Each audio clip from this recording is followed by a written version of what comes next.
Welcome to Brain Roots IAS. Today we will study the alphabet of a masterpiece, the evolution of Mughal architecture. तो एक masterpiece आखिर बनता कैसे है? क्या ये बस यूं ही किसी एक जीनियस के दिमाग में आ जाता है या फिर इसके पीछे पीढ़ियों की मेहनत, उनकी सोच, उनकी कला छिपी होती है? आज हम मुगल आर्किटेक्चर की बिल्कुल जड़ों तक जाएंगे। ये समझने की कोशिश करेंगे कि ताजमहल जैसा शाहकार बनने से बहुत बहुत पहले उसकी डिजाइन की भाषा, उसकी पूरी की पूरी वर्णमाला यानी अल्फाबेट कैसे तैयार हुआ। जी हाँ, हर महान कला की तरह आर्किटेक्चर की भी अपनी एक भाषा होती है और ये कहानी उसी भाषा के बनने की है। एक ऐसी डिजाइन की वर्णमाला जिसने आगे चलकर हिंदुस्तान की सबसे खूबसूरत इमारतों में से एक को जन्म दिया। इस कहानी की शुरुआत होती है अकबर से। अकबर वो शासक था जिसने इस नई आर्किटेक्चरल भाषा के, आप कह सकते हैं, पहले और सबसे जरूरी अक्षर गढ़े। उसने किया क्या? उसने भारत और पर्शिया की जो अलग अलग शैलियां थीं उनको मिलाकर एक बिल्कुल नई, एक शक्तिशाली पहचान बनाई। देखिए, अकबर की इमारतें सिर्फ पत्थर और गारे की बनी हुई नहीं थी। वो उसकी सुलह कुल की जो फिलॉसफी थी उसका एक जीता जागता सबूत थी। सुलह कुल जिसका मतलब था यूनिवर्सल पीस या सार्वभौमिक शांति। यह सोच सीधे सीधे उसकी वास्तुकला में झलकती थी, जहां आपको अलग अलग संस्कृतियां एक साथ घुलती मिलती दिखेंगी। और इस नई भाषा में लिखा गया पहला बड़ा शब्द था हुमायूं का मकबरा। यह एक टर्निंग पॉइंट था जहां से एक बिल्कुल अलग, एक टिपिकल मुगल स्टाइल ने शक्ल लेना शुरू किया।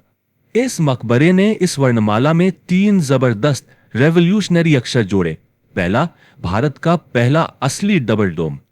इसका मतलब यह था कि बाहर से गुंबद आसमान छूता हुआ दिखता था, जबकि अंदर से उसकी ऊंचाई एकदम बैलेंस्ड, एकदम परफेक्ट रहती थी।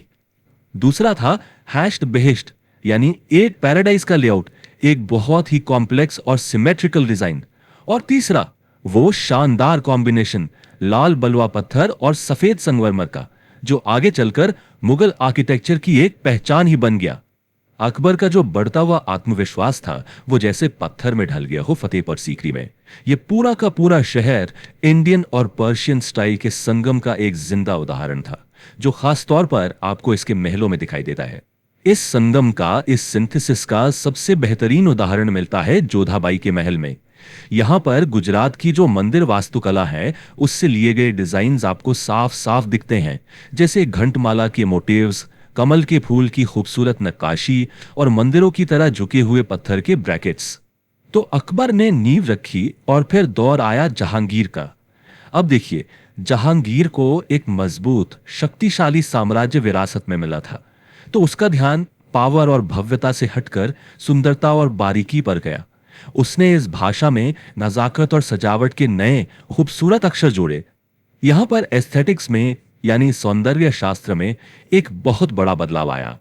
अकबर का दौर जहां लाल बलुआ पत्थर की ताकत और शक्ति का प्रतीक था, वहीं जहांगीर ने सफेद संगमरमर की शुद्धता और कोमलता को चुना।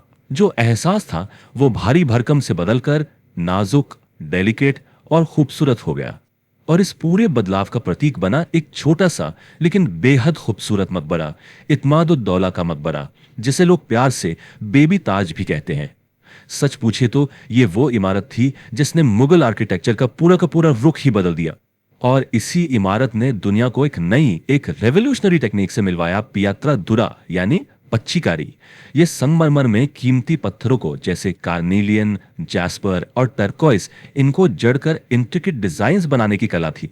समझिए कि ये इस आर्किटेक्चरल भाषा का एक बहुत जरूरी स्वर, एक वाउल था जिसने शब्दों में जान डाल दी, उन्हें सुंदरता दे दी।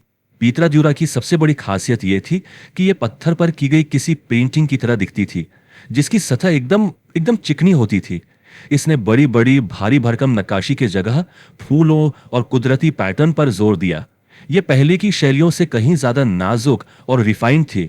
लेकिन सच तो यह है कि जहांगीर का असली जुनून इमारतें नहीं थी, बल्कि प्रकृति थी, नेचर। और उसकी इस दीवानगी को सबसे बेहतरीन एक्सप्रेशन मिला कश्मीर के शाही बागों में। यहां पर जहांगीर ने टेरेस्ड गार्डन के कॉन्सेप्ट को परफेक्शन तक पहुंचाया। शालीमार बाग जैसी जगहों पर उसने पानी के बहाव का क्या कमाल का इस्तेमाल किया है। पानी एक छत से दूसरी पर चादरों यानी स्कैलप्ड रैम्स पर बहता था, जिससे पानी में एक लहर और एक चमक पैदा होती थी और पूरा बाग जैसे एक जीती जागती एक डायनामिक कलाकृति बन जाता था। तो इस तरह अकबर से लेकर जहांगीर तक, शाहजहां के समय तक आते आते मुगल आर्किटेक्चर की पूरी वर्णमाला, पूरी की पूरी टूल किट तैयार हो चुकी थी। सारे जरूरी अक्षर, सारे स्वर अपनी अपनी जगह पर थे। बस इंतजार था एक महान कविता लिखे जाने का। तो एक क्विक रिवीजन करते हैं। हमने क्या देखा? हमने देखा कि कैसे अकबर की शैली का जो शक्तिशाली लाल बलुआ पत्थर था, वो जहांगीर के दौर में नाजुक सफेद संगमरमर में बदल गया। अकबर का फिलॉसफी था सिंथेसिस, यानी संस्कृतियों का संगम। वहीं जहांगीर का फोकस था रिफाइनमेंट पर, यानी उसे और निखारने पर। डेकोरेशन में भारी भरकम नक्काशी की जगह ले ली पिएट्रादूरा की बारीक जलाई ने, और जो ओवरऑल वाइब थी वो मैसिव और पावरफुल से बदलकर डेलिकेट और सीनिक हो गई। अब बस एक माहिर जौहरी की जरूरत थी जो इन सभी कीमती पत्थरों को एक साथ पिरोकर एक मास्टरपीस बना दे, और वो जौहरी था Shahjahan. If you found this lecture helpful, like, share and subscribe to the channel.